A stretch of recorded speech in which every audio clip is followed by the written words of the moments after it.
What's going on, people? It's your boy Kelechi back with another episode of the Ramblin' Mind podcast. How are each and every single one of y'all doing out there? I hope y'all are staying safe. I hope y'all are taking care of yourselves. I hope y'all are doing all the things you know you ought to do up in these streets, like washing your hands and wearing a mask, cause coronavirus ain't no joke. For real though, I hope y'all are staying safe. I hope y'all had a wonderful time with your families for Thanksgiving. I know I did. I know I ate, and then I ate some more. Then I did a rewind, and then I ate some more. And then I did another rewind, and then I ate some more. And then I slept, and then I ate some more. Then I woke up, then I ate some more. Because you know we home, and it's Thanksgiving. And so therefore we got to eat. That's exactly what we did. And then you know what else I did? I took some from the house and I brought it to my apartment or to my house. And then I ate some more too. Y'all know what this is. Y'all know all about it. It's Thanksgiving. Got to eat more and more food. Unfortunately, a lot of us could not go home for Thanksgiving because of the coronavirus, and I'm sorry to everybody who could not go home. That's unfortunate. This is just part of the period that we are in during these hard and difficult times. But we thank God for life. We thank God for each and every single one of y'all that are on this podcast watching or listening, whether it be on YouTube or on any other podcast listening platforms out there. And if you enjoy the podcast, please leave a review on any other platforms that you listen to this and let me know ways that I can improve the podcast and bring more value to each and every single one of y'all that listens on a weekly basis. I would love to be able to continue this journey. First of all, thank you to each and every single one of y'all that listen. It's crazy the way this thing has grown and continues to grow. And I just appreciate every single person that listens, whether it's once in a while or you listen on a weekly basis. I appreciate it. But enough of all the other stuff. Let's get back to the topic. Today's going to be a little bit different. Usually we talk about personal finance and investing, and we do business news on Thursdays. Today is going to be slightly... Oh, man. Gotta take a phone call.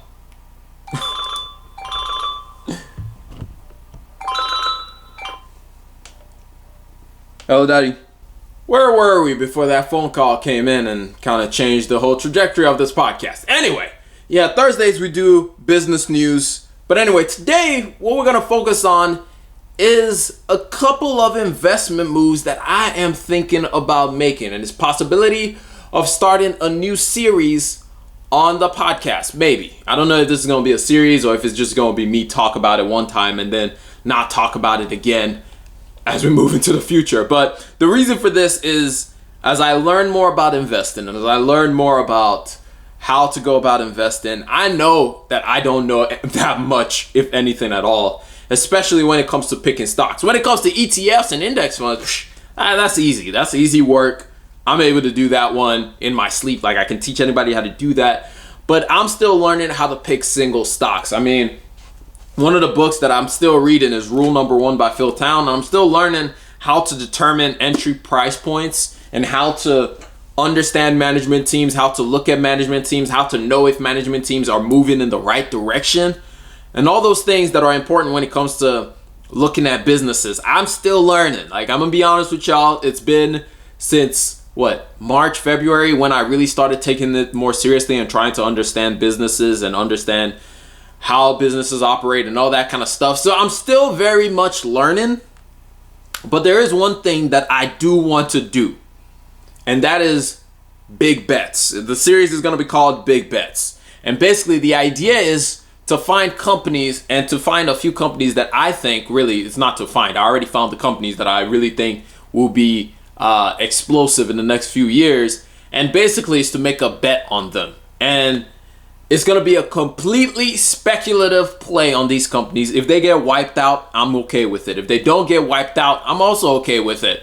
The point is, for any speculative investment that you make, any investment where you're not sure, you don't know if they're going to grow, you don't know a lot of the details on the background of the investment, I mean, it's okay to make those bets, but do not make them the biggest part of your portfolio. That's why this is going to be a completely separate portfolio from my regular investment. It's going to be completely put to the side, completely sequestered, completely different from the other investments that I do on a regular basis. So these are the investments in companies like Apple, Microsoft, Realty Income Corp, Store Capital, Southern Company, Bank of America. Those companies, that's different. Like those companies, I'm able to do discounted cash flow calculations for them to know when I can buy into them. I've studied a little bit about their their leadership and management, especially with companies like Apple and Microsoft. You guys know I talk about them a lot on this podcast because those are the companies that I truly know a good bit about.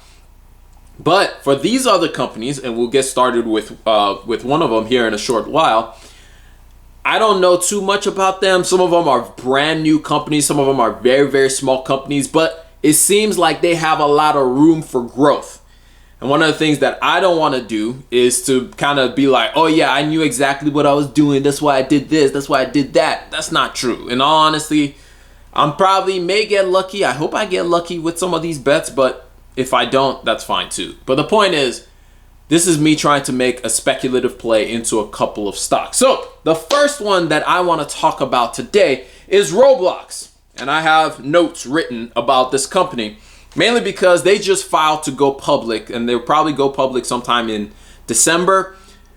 They have an IPO, and usually people say stay away from IPO-ing companies that are IPO, that are just about to go public, because it's very volatile, and this is very true. I got burned in the past when I was doing just kind of getting started and learning stuff. When Uber IPO'd, I thought Uber was going to change the world, which Uber is doing well. Like with Uber Eats and the fact that it's become more of a platform than anything else, Uber is doing pretty well, but it's still losing a bunch of money. However, I thought Uber was going to be the next big thing, and I invested in Uber, and I got burned, and it took forever before Uber actually reached up to the potential that it had. So when you have these speculative plays, and at that point, I didn't know anything about investing. All I knew was, oh, I like Uber. I'm going to invest in Uber because it was just one of those things like, oh, I like it. I'm investing in it. And that's not exactly how you make investments. But the first company on the list is Roblox. If you don't know what Roblox is a gaming platform. Think Minecraft, but better.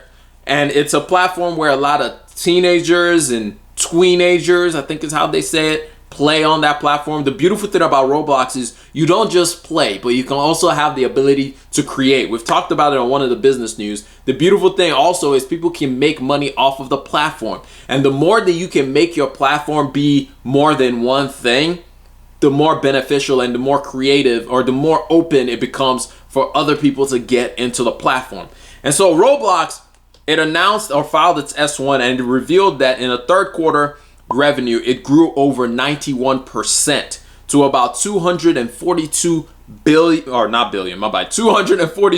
million. Now think about that. I was saying billion because I've been talking about a lot of companies that make a lot of billions. But this is a small company, and it's still doing very well, and it's growing very rapidly. However, even though they made a bunch of money in the third quarter when compared to last year, they lost $48 million this year. Compared to 2019, in 2019, they only lost about $24 million. So they lost twice the amount of money to ensure that they continue to grow. And they're showing users are continuing to come on the platform. One of the things that is always interesting to me is to see what platforms little kids are getting on now. Like think of when we were in high school, Minecraft was the shiz. Like that was the thing. And Minecraft is still good and still massive till this day. This is why Microsoft bought Minecraft. Roblox has about 36 million users, and it continues to grow year over year. A lot of kids play on that platform. One of I call him my nephew. He's not really my nephew. He's really close to our family, but he's basically my nephew, whatever. And he plays Roblox a lot. Not only plays it, but he creates on the platform a lot, which is why for me, Roblox stands out. Plus, I'm always looking at video game stuff because I like video games, and I think video games is the next level of where it's going, and Roblox is part of that next level of not just being a video game, but becoming a metaverse where people can experience things in so many different ways. So this is one of the companies that I'm planning on making a big bet for. This is one of the companies that I think in the future will continue to grow very rapidly. So that's just an overview of Roblox, of one of the companies that I think will be something special in the future. I usually don't like doing podcasts like these where I talk about specific stocks that I think will be good, because in all honesty, I don't know. It's not like I dug into the numbers or anything like that, or I even know who's on the management team. I just really like the company as is. And so if you're going to look at any company, I'll always say this: do your own research, understand the companies for yourself, because I don't know. It's more than likely that I'm more wrong than right, in all honesty. I saw a post today by my guy Tolu's Notes, and he said something that was very impactful. He said, most of your gains actually come from luck, not from skill. A lot of us think like we're really, really good at this whole investing thing. But if you talk to a lot of investors, they will say, yes, we made a good investment, or we thought it would be a good investment, but we never expected it to be this good. Like a lot of the fact is, it comes from luck. You have to know what you know and know what you don't know. And I mean, to be honest, I don't know if these companies are going to be the biggest things to come out of anywhere, but I think it's going to be a fair shot play. The second company that I'm really looking at, I don't know if I'm going to invest into it or not, just because I expect it to be extremely volatile when it does IPO, is Airbnb. And we've talked about Airbnb on this podcast with business news and just how massive Airbnb is about to be. However, the big thing for me when it comes to Airbnb was I was listening to another podcast and they were talking about IPOing, brand appeal. And one of the notes that I don't think a lot of people are focusing enough on is something they said in the S1 filing, which is Airbnb gets 91% of its reservations from locally owned platforms. In other words, Airbnb gets 91% of reservations from its website and its app. In other words, Airbnb has found a way to circumvent the almighty power of Google ads and the almighty algorithm of Facebook ads. No company, I don't think there's any company today that has been able to do that. Even Amazon, great and powerful Amazon, was not able to do that. The reason why Amazon was able to get to the position that it is today, Amazon bought into a lot of Google ads when Google ads was just starting off. That's what helped Amazon become so big, was it bought that mind share very early on. But Airbnb doesn't have to do that. Airbnb doesn't have to sell anything, doesn't have to sell that much ads to Google and Facebook. It just has the mind share. It already has the brand appeal for every single person. Think about it. If you were renting an Airbnb, do you go on Google and say, I need an Airbnb in this place? No. Most of us go on Airbnb.com and they were like, I'm traveling to this place. I need an Airbnb. Most of us do that. Now think versus a hotel. Most hotels, if not all hotels actually, what do? We go online and say hotels around this area on Google. That's what we do. But Airbnb is circumventing that entire system. And that is one of the reasons why, to me, it stands out, because it has brand appeal. It has brand appeal. It has gotten a major mind share in our heads. It has gotten a major place in our minds. And plus, again, it goes back to what I was talking about with Roblox. It's the fact that on this platform, other people can make money. The hosters can make money. There are people that have built careers on being Airbnb hosters. They buy different complexes, which that in and of itself has also messed up a lot of housing prices. A lot of cities don't like Airbnb because of this. However, has created a new kind of economy. Think of the economy that Amazon has created for people to be able to sell their goods openly. Or think of Etsy. Think of Shopify. Think of these platforms that created a brand new economy for people to be able to make money in different ways. And I think this is something that Airbnb has done with its platform. And that's why, apart from the numbers and everything else, I just look at Airbnb and I think it's doing something special. It's doing something different. It's doing something extremely special in this thing. The next company that I'm looking at is actually a company that has already IPO'd. It actually went public earlier this year, and that is Lemonade. Guys, if there's one company that nobody can, well, somebody can tell me, because I was talking with my guy Tolu, and we were talking through it, and I'm to be honest, like I'm all the way bought in on Lemonade. I've already started buying a little bit and dabbling in it a little bit. Like Lemonade is that company for me that honestly, it's gonna be extremely hard for me not to just continue investing in Lemonade. What is Lemonade, for those who may not know what Lemonade is? Lemonade is an insurance company, but it does the insurance business a little bit different. Unlike typical insurance where you have to call a broker and you have to call this person to be able to get your insurance, and then you have to wait and do all this stuff. Lemonade, you go online, you can fill out an application and be done in like 60 seconds. So already they're disrupting the industry a little bit, not that much, but a little bit that way, with being able to just sign up and get your insurance like that very quickly. I remember when I was trying to get insurance for my apartment, it was complicated. Not like complicated, but it was just annoying that I couldn't just go online. And I'm so used to doing everything online, I couldn't just go online, done. I had to actually pick up the phone and call somebody and say, hey, I need to especially when I was moving from North Carolina to where I am now in Georgia. I had to call somebody, hey, I'm moving, can you transfer my policy, this, that, and it's like, that's a pain. That's a pain in the butt to be able to do that. So Lemonade is disrupting the industry that way. But the other good thing about Lemonade, which they are playing all the way on my heartstrings. The beautiful thing about Lemonade is your leftover premiums. If you don't know anything, one of the key things of why insurance makes so much money is we pay these premiums to make sure that we have coverage in case there's an emergency. However, in case you never have that much of an emergency, or people never have to pay out, or they never have to pay out that much, what they do is they keep that money, they invest it, and they give some of it to their shareholders or whoever. Basically, they just keep all of that money.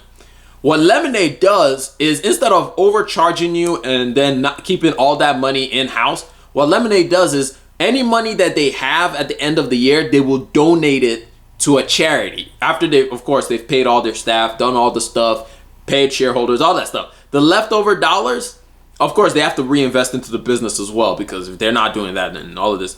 But the leftover money, the extra money that they make, they donate it to charity. And as you guys know, generosity is greater than greed.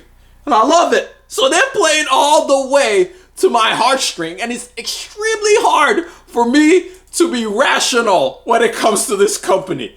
It's extremely hard. I don't know if I'm gonna be rational when it comes to buying shares into this company or figuring out a share price that is good to buy into. I don't know, but I'm gonna tell y'all, man, I cannot help myself. It's literally going to be one of those companies that I'm literally going to be doing this. I hope does well, because I love that. It plays to all of my heartstrings, man. It just plays to everything that I love and everything that I find to be important about life and everything, because I think giving is so important. And oh man, it's gonna be tough, man. It's gonna be extremely tough for me to be very rational and reasonable. I was talking to Tolo about it, and he was like, yeah, I like them. They have Dan Ariely, who's his favorite psychologist, mind thinker on their team. And yeah, I like the way that they're going about things. And I was like, bro, you're not helping me. I don't need you to tell me why they're good. I need you to tell me why they're bad. And of course, we talked about that as well. One of the things is